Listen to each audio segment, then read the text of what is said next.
শহীদ কারা? কোরআন আমাদেরকে জানিয়েছে আনআমাল্লাহু আলাইহিম মিনান নাবিয়্যিন ওয়াস সিদ্দিকিন ওয়াশ শুহাদাই ওয়াস সালিহিন। শহীদ দুই প্রকার, একটা হচ্ছে শাহিদুদ দুনিয়া ওয়াল আখিরা, আর একটা হচ্ছে শাহিদুল আখিরা। তারা ছাড়া কি আর কেউ শহীদ হতে পারবে না?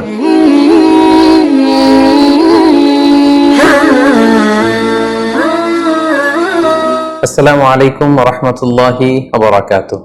নাহমাদুহু ওয়া নুসাল্লি আলা রাসূলিহিল কারীম।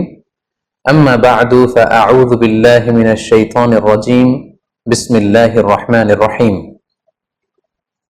রাসেল নামে এক ভাই প্রশ্ন করেছেন, শহীদ কারা?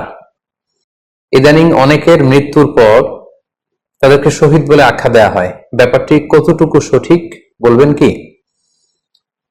প্রিয় ভাই, রাসেলের উত্তরে আমরা বলতে চাই যে এই পৃথিবীতে আল্লাহর দ্বীনকে বাস্তবায়ন করতে যে অথবা বিজয়ী করতে যে কাফেরদের বিরুদ্ধে সশস্ত্র সংগ্রামে যে মুমিন ব্যক্তি নিহত হয় তাকে শহীদ বলে। আই রিপিট, আমি আবারও বলছি, আল্লাহর জমিনে আল্লাহর দ্বীনকে বিজয়ী করতে যে কাফেরদের বিরুদ্ধে সশস্ত্র সংগ্রামে যে মুমিন ব্যক্তি নিহত হয় তাকে শহীদ বলা হয়। সহিহ বুখারীর বর্ণনায় এসছে যে সাহাবারা আল্লাহ রাসূল সাল্লাল্লাহু আলাইহি সাল্লামকে জিজ্ঞেস করেছিলেন যে, হে আল্লাহ রাসূল, কারা আল্লাহর রাস্তায় জিহাদ করছে এটা আমরা কিভাবে বুঝবো? তার উত্তরে আল্লাহর হাবিব সাল্লাল্লাহু আলাইহি ওয়াসাল্লাম বলেছিলেন, মান কাতালা লিতাকুনা কালিমাতুল্লাহি হিয়াল উলিয়া ফাহুয়া ফি সাবিলিল্লাহ। যে ব্যক্তি আল্লাহর দ্বীনকে, আল্লাহর বিধানকে কিংবা আল্লাহর আইনকে বাস্তবায়নের জন্য, আল্লাহর দ্বীনকে বিজয়ের জন্য যে সংগ্রাম করে যাচ্ছে সেই আল্লাহর রাস্তায় আছে।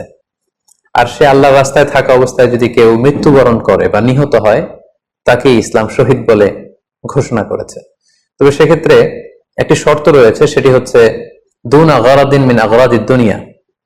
দুনিয়ার কোনো কারণে, দুনিয়ার কোনো লোভে পড়ে, দুনিয়ার কোনো স্বার্থের জন্য যদি কেউ আল্লাহ রাস্তায় জিহাদ করে মৃত্যুবরণও করে, সেই শহীদের কোনো মর্যাদা বা দাম আল্লাহ তাআলার কাছে নেই। কারণ আমরা হাদিস থেকে জেনেছি অনেক শহীদ কিয়ামতের ময়দানে আল্লাহ তাআলা তাদেরকে জাহান্নামে ফেলে দিবেন।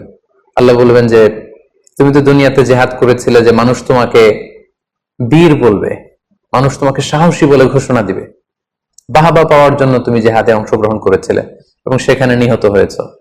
তো তুমি নিহত হওয়ার পরে মানুষ তো তোমাকে বীর বলেছে, বাহাবা দিয়েছে, সাবাস বলেছে, যে কারণে তুমি এই জিহাদে অংশগ্রহণ করেছো সেটা দুনিয়াতেই তুমি পেয়েছো। তো আমার কাছে তুমি কি চাও? আমার কাছে তোমার জন্য কিছু নেই।